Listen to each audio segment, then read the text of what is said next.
시진핑 주석이 지금 정상회의에서 어떤 이야기를 할지도 관심이지만 우리와 1대1로 마주 앉았을 때 어떤 이야기를 꺼낼지도 관건 아니겠습니까? 가장 먼저, 가장 중요하게 제기될 현안은 뭘까요? 지금 일단 11년 만의 방한이기 때문에 양국 정상이 너무 오랜만에 만났어요. 그 말은 이제 정상 간 레벨에서의 논의가 사실은 멈춰 있었다는 거거든요. 논의를 시작하기 위한 어떤 라포 형성, 일단 이런 게 우선이 될 것 같고요.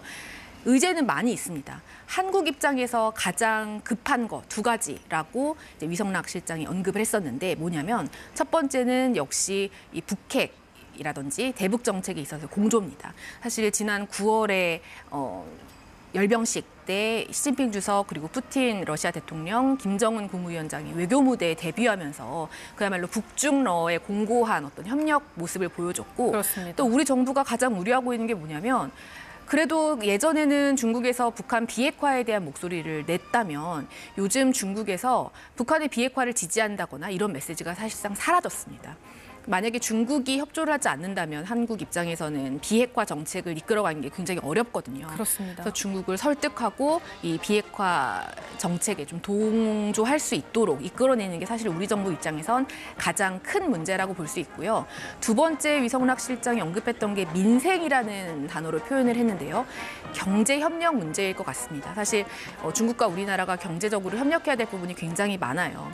아주 작은 측면에서 보면 일단 인적 교류, 관광객 문제도 있겠고요. 거기다가 한한령 문제도 있죠. 예. 우리나라 이제 엔터 산업이 어떻게 중국으로 다시 활발하게 진출할 수 있을 것이냐 이런 측면에도 논의가 될 것이고 또 공급망 협력도 중요합니다. 그건 사실 중국도 우리가 필요해요. 또 SK나 삼성의 반도체의 40%가 중국에서 생산되고 있거든요. 그렇습니다.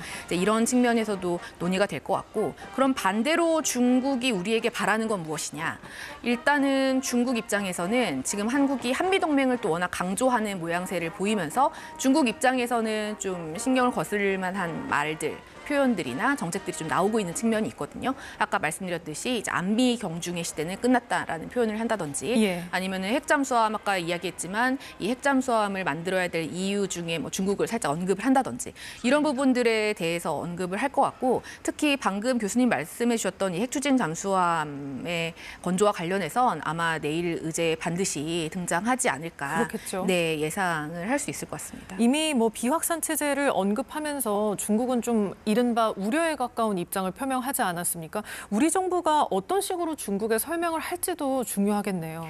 사실 아까 교수님 말씀해 주셨는데 핵추진 잠수함이라는 게 갑자기 뿅 하고 나온 의제가 네. 아닙니다. 20년 이상 수건 사업으로 가지고 있었고 사실은 저희가 취재해봤을 때 이재명 대통령이 당선되기 전에 민주당에서 공약을 만들 때 그 안에 핵추진 잠수함 건조를 넣으려고 하는 움직임이 있었습니다. 예. 근데 그 말은 사실은 이 정권이 출범하기 전부터 굉장히 중요한 과제로 다뤄져 왔었고 또 그리고 확인된 바에 따르면 지난 8월 정상회담에서도 굉장히 비중 있게 다뤄졌던 의제였다고 하는데요. 특이한 점이 있다면 사실 이렇게 핵추진 잠수함처럼 뭐 좀 어떤 전략적인 예. 의미가 있을 경우에는 공개적으로 요청을 하기보다는 물밑에서 사전 조율을 하고 그렇게 해서 설득을 이끌어내는 게 그동안의 방식이었는데 이번에 굉장히 독특한 점은 이재명 대통령이 모두 발언에서 트럼프 대통령에게 지난 8월에 내가 제대로 설명을 못한 것 같은데 원자력 추진 잠수함이 왜 필요한지 말씀을 드리겠다. 이게 우리한테도 좋지만 뭐 미국의 방어를 돕는데도 역할을 할 것이다라고 이야기를 한 거예요. 근데 그게 사실은 알고 봤더니 미국과 뭐 사전에 논의가 됐거나 아니면 트럼프 대통령의 사전에 뭐 좀 사인이 있었던 게 아니라고 합니다. 그야말로 던진 거예요, 전략적으로. 예. 그때 그 자리에서 트럼프 대통령은 검토해 보겠다, 실무적으로 협의할 게 있는지 살펴보겠다 정도로만 대답을 했기 때문에 트럼프 대통령이 이거를 전격적으로 받아줄 거라는 기대는 그 당시에는 없었다고 합니다.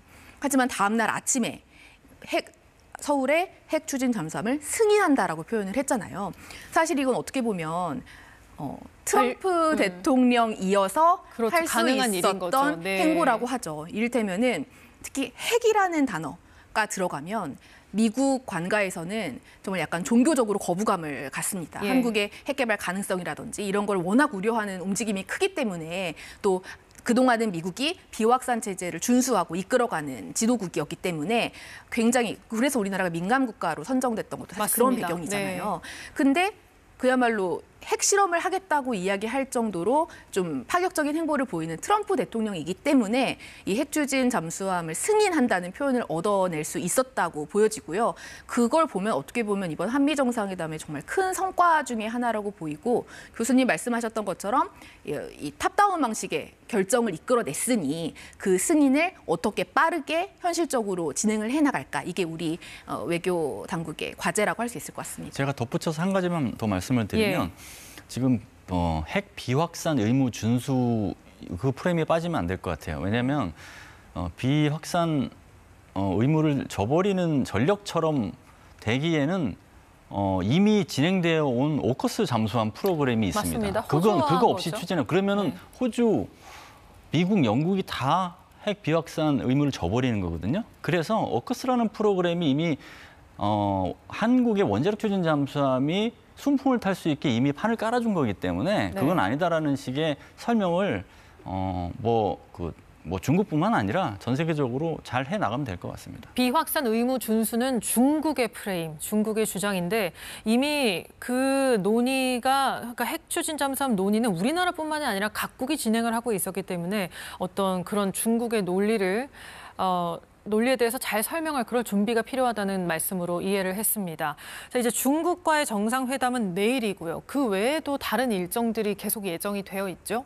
네, 일단 지금 공식 방문한 두 정상이 제가 아까 캐나다와 싱가포르라고 했잖아요. 캐나다 총리와는 정상회담을 했으니까 남은 건 싱가포르 총리겠죠. 네, 싱가포르와 이번에 수교 50주년을 맞아서 전략적 동반자 관계를 맺는 어떤 이벤트가 있을 것 같고요. 사실 공식 방문도 의전적으로 해야 될 몇 가지 절차들이 있습니다. 예를 들면 오찬이나 만찬을 꼭 함께 해야 되는 그런 일정들이 있어서 이어갈 것 같고 또 지금 아직 정상회담을 갖지 않은 다른 나라 정상들이 많이 있어요. 그렇습니다. 아랍에미리트 왕세자 같은 경우도 그렇고 여러 가지 양자 회담이 이어질 것 같고요. 내일 폐막을 하거든요. 폐막식에서 우리가 그때 부산에서의 에이펙에 많이 사진으로 남은 그런 기념 촬영 같은 이벤트도 남아 있고 무엇보다 중요한 건 경주선언이 채택돼서 어떻게 발표가 되느냐. 이 경주선언이라는 게 채택이 될 가능성이 매우 높다고 조 현 장관이 이야기를 했고 실제로 지금 마지막 조율 중이지만 막판에 채택이 안 될 수도 있습니다. 한 개 회원만 반대해도 채택이 되지 않는다는 것이죠. 맞습니다. 컨센서스가 필요하고 실제로 에이펙에서 정상 선언이 채택되지 않은 전례도 있어요. 그렇기 때문에 의장국인 우리 입장으로서는 좀 긴장을 하고 추진을 할 수밖에 없는 거고요. 그렇게 하면 내일까지 해서 이 에이펙 주간이 마무리가 될 걸로 보입니다. 예, 지금 경주의 경호가 굉장히 삼엄합니다. 근데 회의가 시작되기 전에 이른바 반중, 협중 시위대가 경주 현지에 지금 집회 신고를 했다는 얘기가 들어와서 경찰도 굉장히 신경을 곤두세우고 있는데 시진핑 주석이 도착했잖아요. 현장 상황은 어떻게 전해지고 있나요? 일단 시진핑 주석이 코오롱 호텔에 머무르고 있는데요.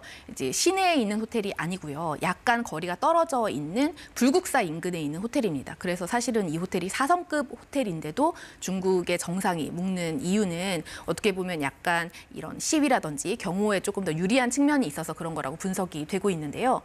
굉장히 삼엄한 경비가 당연히 펼쳐지고 있다고 합니다. 그리고 지금 아까 말씀 주신 것처럼 경주에서 여러 가지 집회 신고들이 있는데 우리나라에서 이 집회의 자유가 있기 때문에 신고 자체를 막을 수는 없기 때문에 일단 집회 신고가 지금 보니까 28건 들어왔다고 해요. 찬미, 그러니까 미국에 동조하는 시위도 있고 반미 시위도 있고 친중, 반중 시위 모두 다양한 성격의 시위가 있는데 그 캐롤라인 레빗 백악관 대변인이 경주 황리단길을 갔다가 시위대에 만나서 같이 사진도 찍고 이랬다는 이야기도 전해지고 있는데요.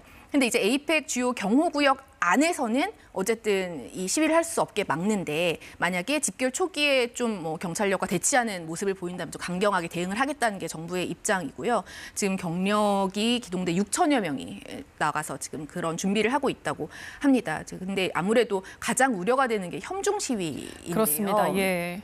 근데 이제 위성락 실장이 KBS에 출연을 해서 사실은 국빈으로 손님을 모신 상황인데 그런 모습을 보이는 건 좀 안 되는 거 아니냐. 좀 협중 시위 같은 경우는 자제해줬으면 좋겠다라고 이야기를 했고 실제로 협중 혐한 정서가 한중 간의 의제가 될 수도 있습니다. 그렇습니다. 근데 사실은 이런 부분들이 단순하게 뭐 집회로만 바라볼 게 아니라 한중 관계에도 영향을 미칠 수가 있기 때문에 좀 그런 부분들은 주의하는 게 좋지 않을까 싶습니다. 네, 지금 이 시각 현재 에이펙 정상회의 상황을 전해드리고 있습니다. KBS 뉴스특보로 전해드리고 있습니다. 지금 정상회의가 진행되고 있기 때문에 저희가 이어지는 소식 특보를 통해 계속 전해드리겠습니다. 고맙습니다.